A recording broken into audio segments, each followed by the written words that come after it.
Hey guys, Jason tomorrow. Well, it's mid-October.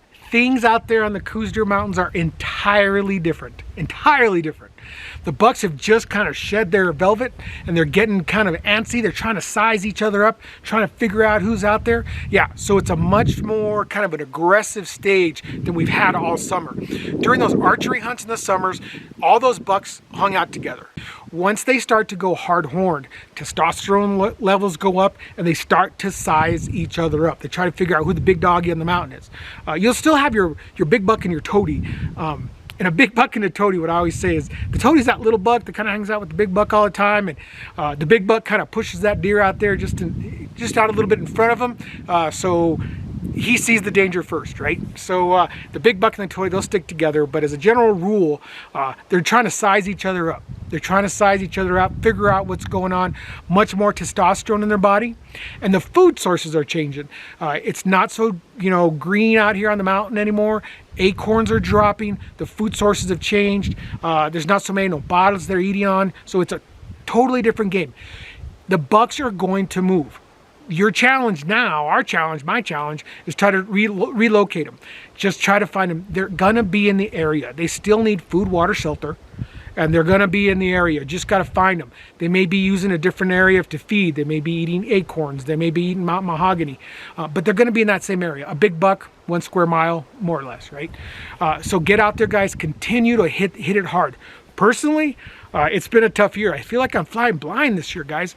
All my cameras have been smashed by bears, and it's pretty frustrating. I used to have bear boxes, and I guess I gave up on those, but now, yeah, I might go back to those.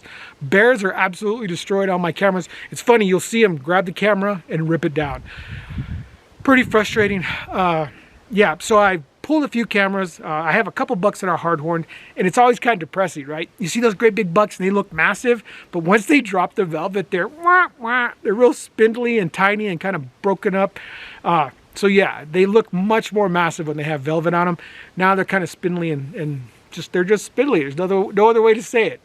But this is what they're going to be. So now it's time to get out there and see if we can hunt them. Oh yeah, in October, guys, there definitely is a what they call the October lull. It happens in the whitetail world in the Midwest and everywhere. And it happens here in New Mexico too, or in Arizona for Coues deer. These bucks just turn nocturnal, and I'm not sure why, but they definitely turn nocturnal. So that's always a thing you'll need to battle. You'll be excited, right? All right, I got all these bucks on camera. Got all these bucks on cameras. Well, maybe. If all those bucks are coming through at night, you're not hunting them, so it doesn't do you any good. And that's one of the tip I use, guys. When I go through my cameras, the first thing I do is I filter by time. I get rid of all the evening pictures because that doesn't do me any good. It's nice to know in there, but I can't kill them at night. So then once you can kind of figure out, okay, these are the morning bucks, this is when I'm going to be hunting, this is when they come through, then that gives you a much better idea of what's going on. And those are the bucks that you're able to kill. I have one particular spot where I can literally see the bucks chase the shadows, right? So as the sun comes up, they just kind of walk into the shadows, and it's pretty interesting how that works. Anyways, thanks for watching, guys. Take care. Stay tuned. The next video you might see is a hunting video. We'll see. Take care, guys. Talk to you soon.